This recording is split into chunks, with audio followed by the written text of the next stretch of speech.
বন্ধুরা, আমার অমৃত সন্ধানের চ্যানেলে আমি অমৃতা আবার আরেকটা রিডিং নিয়ে চলে এসেছি। তো আজকে যাদের রিডিং করব তারা হলো Sagittarius, sun, moon, rising and Venus. এটাও নভেম্বর মাসের জন্য। প্রথমে দেখে নেব ডিভাইনের তরফ থেকে এই মাসে তোমার জন্য কি মেসেজ রয়েছে, তারপর কিছু পপ আপ মেসেজ দেখব এবং যে মানুষটার কথা তুমি চিন্তা করছো তার তরফ থেকে কি লাভ মেসেজেস আছে। তো চলো প্রথমে দেখে নিই ডিভাইনের তরফ থেকে তোমার জন্য কি মেসেজ আসে। চলো দেখে নিই ডিভাইনের তরফ থেকে তোমার জন্য এই মাসে কি মেসেজ আছে।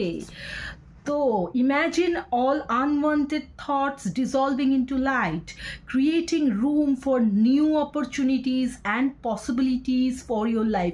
তো বন্ধুরা, ডিভাইন তোমাকে বলছে তুমি এতদিন যে নেগেটিভ চিন্তাগুলো করেছো সেগুলো কিন্তু এখন দেখতে পাবে, সেগুলো সব নেগেটিভ থেকে পজিটিভ হয়ে গেছে। তোমার মধ্যে অদ্ভুত একটা পজিটিভিটি এসে গেছে এবং তুমি তোমার জীবনে অনেক অপরচুনিটিস এবং পসিবিলিটিস আসবে এবং তুমি সেটাকে গ্র্যাব করে নেবে। তোমার মধ্যে অদ্ভুত কনফিডেন্স লেভেল দেখতে পাবে তুমি এই নভেম্বর মাসে।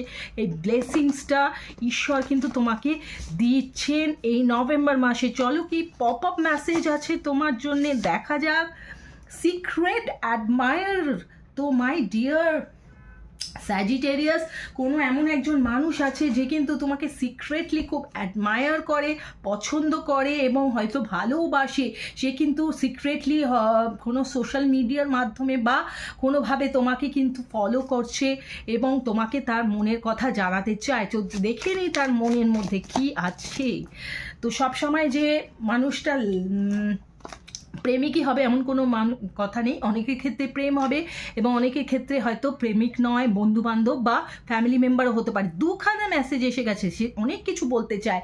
You and I were too young, we both know I am not the one for you. তো বন্ধুরা, হয়তো তোমাদের মধ্যে এখন কানেকশন নেই, সে মানুষটার সঙ্গে তোমার হয়তো আগে কথা হয়েছে, বন্ধুত্ব হয়েছে, কিন্তু কোনো একটা বিষয় হয়তো তোমরা দুজনেই বয়সটা খুব অল্প বা তোমাদের ম্যাচুরিটি হয়নি বলে তোমরা হয়তো এই ফিলিংসে এসছো যে তোমরা দুজনের জন্য নয়, কিন্তু সিক্রেটলি কিন্তু সে তোমাকে এখনও পছন্দ করে। তো এবার দেখে নিই আর কি মেসেজ আছে তার জন্যে তার তরফ থেকে। I know I messed up our relationship. বললাম না, সে কোনো কারণেই সে মেসড আপ করে ফেলেছে, হয়তো ভেবেছে যে তুমি তার জন্য নয়, তুমি সেই মানুষটা নও, সেই জন্য সে তার এই ম্যাচুরিটির অভাবের জন্য সেটা হয়েছে। কিন্তু সে কিন্তু এখন বুঝতে পেরেছে এবং সে কিন্তু তোমাকে সিক্রেটলি ফলো করছে। হয়তো এই অপরচুনিটিটাও তোমার লাইফে আসবে নভেম্বর মাসে। ওকে স্যাজিটেরিয়াস, টাটা, বাই বাই।